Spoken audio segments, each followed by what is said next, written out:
Hello everyone, good morning. Di sini aku akan mempresentasikan tentang definisi interaksi sosial. Sebelumnya aku mau memperkenalkan diri. Perkenalkan, nama aku Vicky Aulia dari Men 22 Jakarta. Oke, segitu aja perkenalannya, langsung kita mulai saja ya. Kalian tahu gak apa yang dimaksud dengan definisi interaksi sosial? Definisi interaksi sosial adalah hubungan sosial yang dinamis berkaitan dengan hubungan antara individu dengan individu, kelompok dengan kelompok, dan individu dengan kelompok. Berikut ciri-ciri interaksi sosial. Yang pertama, melibatkan dari satu orang. Yang kedua, terjadi interaksi antar pelaku. Yang ketiga, memiliki tujuan yang jelas. Yang keempat, terdapat dimensi waktu, meliputi masa lalu, masa kini, atau masa yang akan datang. Faktor pendorong interaksi sosial yaitu 1. Imitasi adalah suatu proses belajar dengan cara meniru atau mengikuti perilaku orang lain. Contoh, seorang anak perempuan mengikuti gaya kekorea-koreaan. Yang kedua, ada identifikasi adalah suatu dorongan atau menjadi identik sama dengan orang lain. Contohnya, seorang wanita asal Indonesia yang bernama Aulia secara keseluruhan menyerupai sosok sang idol Billie Eilish dari mulai penampilan fisik sampai dengan perilaku. Yang ketiga, ada sugesti adalah suatu pendapat, pandangan, dan sikap yang diberikan pada orang lain dan diterima oleh pihak lain sehingga orang tersebut mengikuti pandangan atau pengaruh tersebut.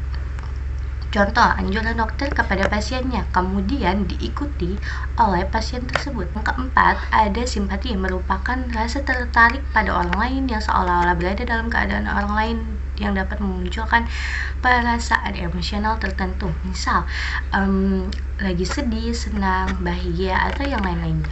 Contohnya yaitu Roni merasakan kasihan ketika mengetahui temannya yang sedang sakit. Terus yang kelima, ada empati, adalah kepedulian terhadap orang lain atau kelompok orang lain. Selanjutnya, ada syarat interaksi sosial. Ada 2, yaitu kontak sosial dan komunikasi sosial. Yang pertama, kontak sosial, yaitu dapat terjadi melalui kontak fisik atau kontak secara langsung dari kontak tidak langsung. Contoh kontak sosial secara langsung adalah 2 orang yang menyapa atau 2 orang saling tersenyum. Terus yang kedua, ada komunikasi, adalah proses penyampaian dan penerimaan pesan berupa ide atau gagasan dari suatu pihak ke pihak lainnya sebagai upaya saling mempengaruhi.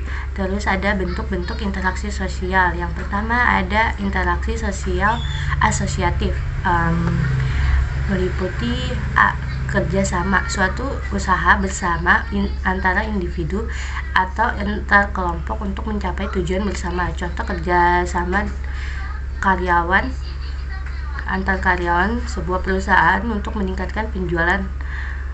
Terus yang B, akomodasi adalah suatu proses penyesuaian diri untuk mengatasi ketegangan dari individu atau kelompok yang saling bertentangan.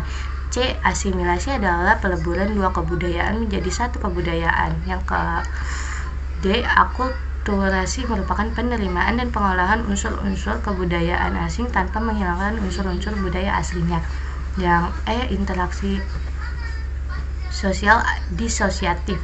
Berikut diantaranya 1, persaingan. Persaingan adalah proses sosial yang melibatkan individu atau kelompok dalam mencapai keuntungan tanpa adanya ancaman. Yang kedua, kontravensi adalah proses sosial yang ditandai oleh adanya sikap dan perasaan tidak suka yang disembunyikan. Yang ketiga, ada pertikaian, yaitu proses sosial ketika individu atau kelompok berusaha menentang pihak lain dengan cara mengancam atau menggunakan kekerasan untuk mencapai tujuannya sendiri. Yang keempat, ada konflik, dapat didefinisikan sebagai proses sosial ketika individu atau kelompok berusaha saling menyingkirkan satu sama lain dengan jalan menghancurkan atau membuatnya tidak berdaya. Selanjutnya, ada jenis interaksi sosial. Yang pertama, interaksi sosial individu merupakan pertemuan antara seseorang dengan individu lain bertujuan untuk memberikan aksi atau respon tersebut. Yang kedua, ada interaksi sosial individu dengan kelompok pada salah satu bahkan lebih kelompok yang besar. Terus yang ketiga, ada interaksi kelompok dengan kelompok, merupakan pertemuan antara dua kelompok atau lebih dengan kelompok yang berbeda. Sekian presentasi dari saya, kurang lebihnya saya mohon maaf. Wassalamualaikum warahmatullahi wabarakatuh. Bye.